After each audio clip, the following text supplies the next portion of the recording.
Hi everyone, this is Dr. Sarala. Welcome to Millet Magic. I am a proud Mysorean and I truly love my hometown. I also love what's on the menu today and it hails from my city, the Mysore Masala Dosa. The red chutney which is smeared on the inside of the dosa is the highlight and it's what makes the Mysore Masala Dosa special.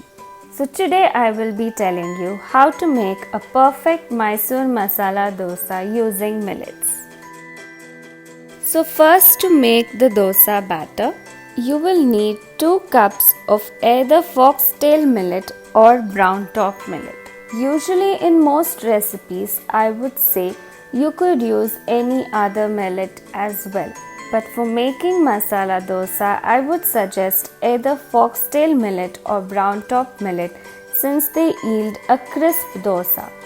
Barnyard, kodo and little millet are inherently softer in nature and are not suitable for masala dosa. We'll be using them for making other varieties soon. You will also need half cup of urad dal. I am using urad dal with its outer husk for its richer in fiber and nutritive value. The ratio millet is to dal 4:1.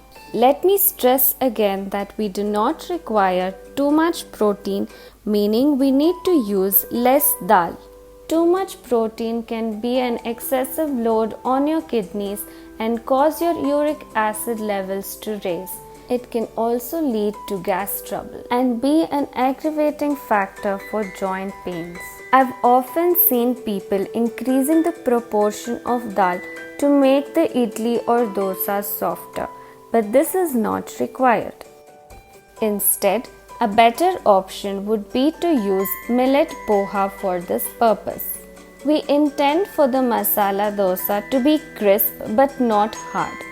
For this, you will require 1/4 cup of millet poha. If you do not have millet poha, you can use 1/4 cup of cooked foxtail millet rice. It will serve the same purpose. And the last ingredient for the batter is 1 tablespoon of methi seeds. Soak all these ingredients individually for 6 to 8 hours. Then grind all of them together into a smooth batter.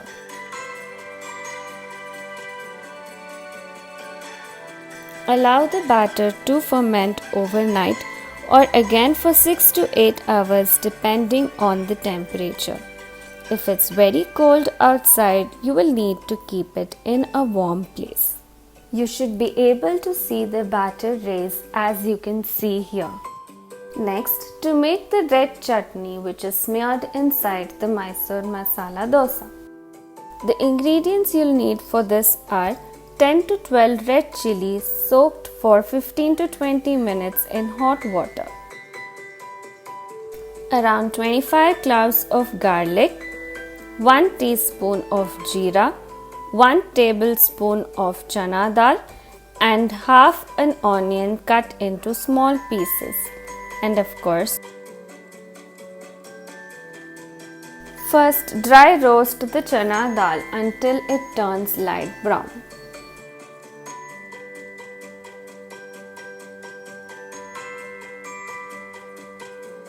Next, heat a tablespoon of oil and add a teaspoon of jeera into it. Once the jeera splutters, add the cloves of garlic and roast for a minute.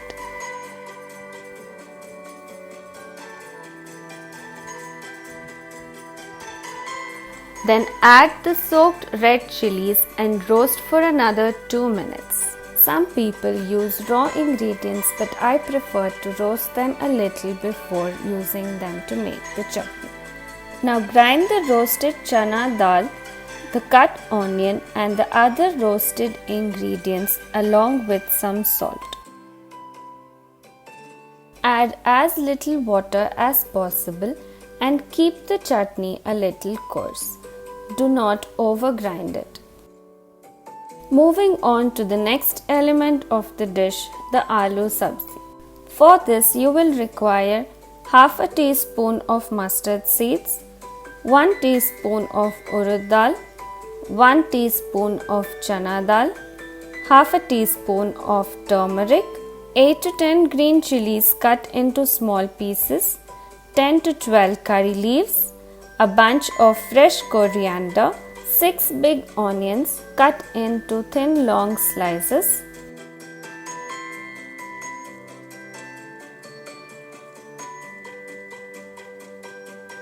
and 6 potatoes boiled, peeled and mashed.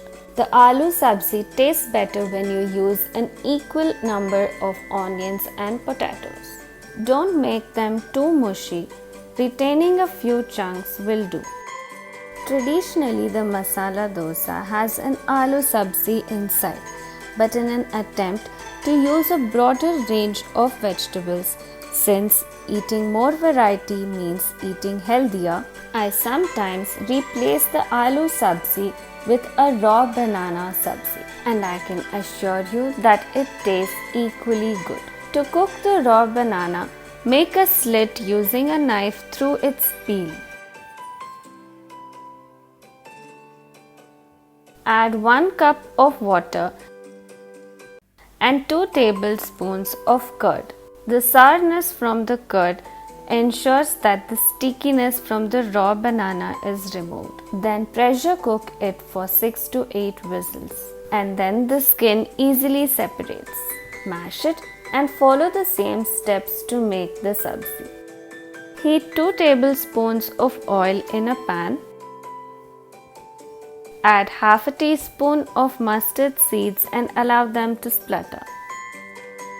Then add the urad dal and the chana dal and allow them to turn golden. Add in the sliced onions,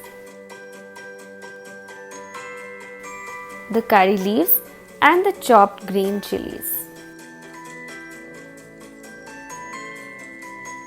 Then add in half a teaspoon of turmeric powder and saute for a minute. Now sprinkle a little water on the onions. Cover with a lid and allow to cook for 2 to 3 minutes. This step of first sauteing the onions and then allowing them to cook with very little water gives the onions a very nice texture and a very good taste to the sabzi. Add salt to taste and give it a nice mix. Adding salt at this stage is very important because if you add it later on, it will not get distributed evenly. Now add in the mashed potato and give it a nice mix. Garnish generously with fresh coriander and the sabzi is ready. Now to actually make the dosa. Avoid non-stick. Use an iron tawa.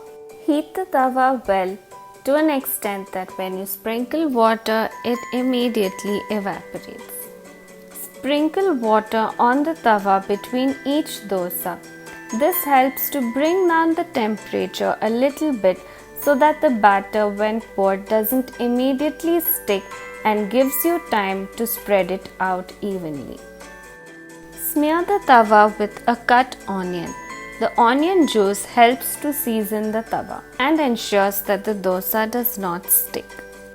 Now pour a ladle full of dosa batter and spread it out quickly into a thin, even dosa.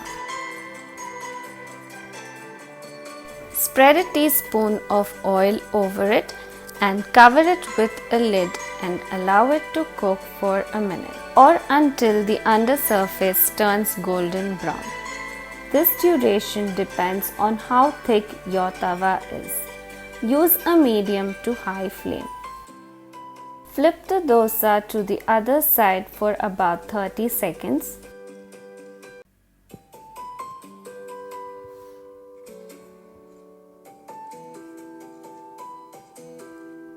And then flip it back.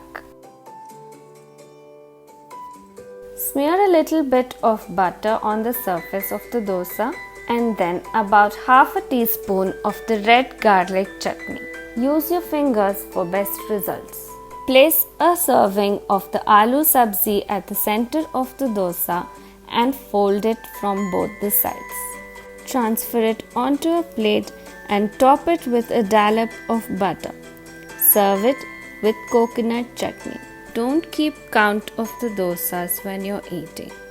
Eat to your heart's content. We'll be back next week with a unique recipe. Until then, happy cooking!